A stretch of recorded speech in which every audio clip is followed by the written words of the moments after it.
সবাই তো আপনারাই থাকবেন, একজনের একটা সামাজিক অনুষ্ঠানে অন্যজন চলে আসে, একজনের আপনাদের যে কোনো ধরনের প্রয়োজনের জন্য আমাদের চার্জকে একটু বিষয়টি জানিয়ে যাবেন, একটা মেসেজ দিয়ে দিলেন অন্তত হোয়াটসঅ্যাপে যে আমার নিরাপত্তা নিশ্চিত করতে একটু সহজতর হয়। একইভাবে আপনাদের সাথে যারা রয়েছে, আপনাদের সহকর্মী যারা রয়েছে, আপনারা সবাইকে বলে দিবেন আপনাদের যে গ্রহণযোগ্যতা রয়েছে, আপনারা নির্বাচনকালেও সেই বিষয়টিকে বলবৎ রাখবেন। একটি নির্বাচন হবে, যে নির্বাচন থেকে আমরা শান্তিপূর্ণ রাখবেন। আমি এর আগে 2টি জেলায় এসপি হিসেবে কর্মরত ছিলাম। তাকে আমি অনুরোধ করবো সংক্ষেপে একটু আপনাদের জন্য কিছু বলার কাজ দ্বিতীয়বার করতে হবে। সো আপনারা যদি সহযোগিতা করেন তাহলে ভালো, না করলে তো তখন আইনি যে ব্যবস্থা সেটা আমাদেরকে নিতে হবে। আমার কাছে যেটা মনে হয় অন্যান্য অনেক জেলার চেয়ে এলাকার মানুষজন ভালো। আমরা তো আমাদের যে আইনি ব্যবস্থা সেটা কিন্তু আমাদেরকে নিতে হবে। আমরা কিছু মেসেজ পাচ্ছি, ওই আসনের কিন্তু নির্বাচন আমরা বন্ধ করে দেবো, তাহলে কি হবে আবার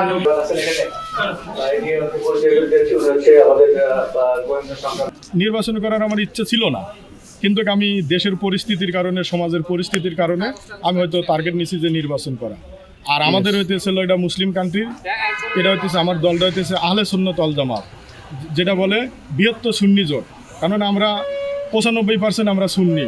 এখন আমাদের যদি সুন্নি ভাইরা যদি সুন্নিদের সাপোর্ট দেয়, ইনশাল্লাহ আপনাদের দোয়ায়, সবার দোয়ায় ইনশাল্লাহ আমি অনেক ভোটে জয়লাভ করব। আজকে আমরা প্রতীক পেলাম, আগামীকাল ইনশাল্লাহ নির্বাচন কমিশনের রীতি অনুসারে 2টা থেকে রাত 8টা পর্যন্ত আমরা ক্যাম্পিং করব। আমরা আশাবাদী, শতভাগ আশাবাদী, আগামী 12ই ফেব্রুয়ারি ব্যাপক ভোটের ব্যবধানে আমিরুল ইসলাম খান আলিম ধানের শীষে প্রতীক দিয়ে জয়যুক্ত হবেন ইনশাল্লাহ। আজকে আমরা ফাইনালি আমাদের শাপলাকলি যে প্রতীকটি সেটা আমরা পেয়েছি। আমরা শাপলাকলি প্রতীক নিয়ে এবার ইলেকশন করছি। 10 দলীয় যেই জোট, সেখান থেকে শাহজাদপুর 6 আসনে আমি এস এম সাইফুল মুস্তাফিজ প্রতিদ্বন্দ্বিতা করব। এবং আপনারা জানেন যে বর্তমানের প্রেক্ষাপট অনুযায়ী আমরা প্রচার প্রচারণায় দেখছি ব্যাপক সারা শাহজাদপুরের প্রত্যেকটি ইউনিয়নে এবং সাধারণ জনসাধারণের মাঝে আমরা দেখতে পাচ্ছি তরুণদের যে নতুন একটা জয়গান, সেটা আমরা দেখতে পাচ্ছি। যে আমাদের ধানের শীষের মার্কা জনাব ইকবাল হাসান মাহমুদ টুকু ভাই কেন্দ্র থেকে ধানের শীষের মার্কা দেওয়া হয়েছে। আজকে আনুষ্ঠানিকভাবে জেলা প্রশাসনের পক্ষ থেকে এবং নির্বাচন কমিশনের পক্ষ থেকে ধানের শীষের প্রতীক আমাদেরকে দেওয়া হলো। মহান রাব্বুল আলামিনের দরবারে শুকরিয়া আদায় করছি, আলহামদুলিল্লাহ।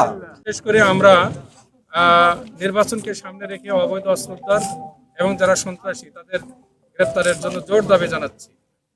ইতিমধ্যে জানেন যে আমাদের আমিরে জামাত গতকালকে জাতির উদ্দেশ্যে একটি ইশতেহার ঘোষণা করেছে, সামিট ঘোষণা করেছে। এখানে গুরুত্বপূর্ণ দিক উল্লেখ করা হয়েছে।